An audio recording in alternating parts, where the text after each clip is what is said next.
విద్యార్థి లోకానికి మీ ఏసిడి నమస్కారం. ఫ్రెండ్స్, ఈ రోజు క్లాస్ లో మనము వాంట్ టు బి అనే టాపిక్ లో ప్రశ్నలు ఎలా అడగాలో నేర్చుకోబోతున్నాం. గత వీడియోలో వాంట్ టు బిని ఏ సందర్భంలో వాడాలో నేర్చుకున్నారు. అంటే బి అంటే ఏంటి? ఉండు. వాంట్ టు బి అంటే ఉండాలనుకోవడం. I want to be in Hyderabad అంటాం. అంటే నేను హైదరాబాద్ లో ఉండాలనుకుంటున్నాను. ఐది వస్తే వాంట్ టు బి వస్తుంది. హీ షీట్ వస్తే వాంట్స్ టు బి వస్తుంది. అంటే బి ఫామ్ తర్వాత ఏం చేశాము? ఒక ప్లేస్ యూజ్ చేసాం అనమాట. అంటే ఇందుట్లో ప్రశ్నలు ఎలా అడగాలి? వాంట్ టు బి అనే టాపిక్ పేరు వచ్చేసి వాంట్ టు బి. ప్రశ్నించడం ఎలాగంటే డూ లేదా డజన్ హెల్పింగ్ వర్బ్స్ వాడి ప్రశ్నలు అడగాలి. ఇక్కడ నాతో పాటు శివ అండ్ కిషోర్ ఇద్దరు విద్యార్థులు ఉన్నారు. వీరు ఒక 4 సబ్జెక్ట్స్ తీసుకొని యూ, దే, హీ, షీ ఈ 4 సబ్జెక్టుల పైన ప్రశ్నలు ఎలా అడగాలి, జవాబులు ఎలా చెప్పాలో తెలియజేస్తున్నారు. చూడండి మీరు. యూ అనే సబ్జెక్ట్ పైన ప్రశ్న అడగండి. Do you want to be in London?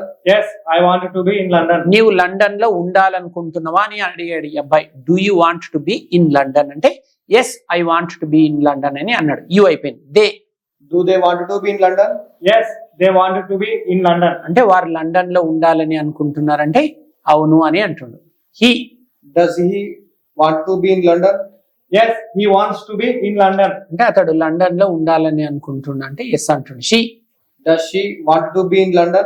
Yes, she wants to be in London. అంటే ఆమె లండన్ లో ఉండాలని అనుకుంటుందా? ఎస్ చెప్పడం నేర్చుకున్నారు. ఇప్పుడు నో చెప్పడం ఎలాగనో చూడండి. మీరు సేమ్ ప్రశ్నలు అడగండి. నో ఎట్లా? Do you want to be in London? No, I don't want to be in London. మీరు లండన్ లో ఉండాలనుకుంటున్నారా అంటుండు. ఈయన నో అంటుండు. లేదు, ఉండాలని అనుకోవడం లేదు. They, Do they want to be in London? No, they don't want to be in London. He, Does he want to be in London? No, he doesn't want to be in London. She. Does she want to be in London? No, she doesn't want to be in London. చూశారు కదా friends. అంటే ఈ class లో మీరు ఏం నేర్చుకున్నారంటే want to be అనే topic లో yes or no type questions ఎలా అడగాలి, ఎస్ ఎలా చెప్పాలి, నో ఎలా చెప్పాలో నేర్చుకున్నారు. అంటే ప్రశ్నించడం, జవాబులు చెప్పడం నేర్చుకున్నారు. అంటే ఏదైనా ఒక ప్లేస్ వాడాలన్నమాట బీ ఫామ్ తర్వాత, లేదా అడ్జెక్టివ్ కూడా వాడచ్చు, ప్లేస్ కూడా వాడచ్చు. ఓకే, సో ఈ వీడియో మీకు చక్కగా అర్థమైందని ఆశిస్తూ అతి త్వరలో మరో చక్కటి వీడియోతో మీ ముందుకు వస్తాము. అంతవరకు సెలవు. ఇట్లు విద్యార్థి బృందం మరియు మీ ఏసిరెడ్డి. నమస్కారం.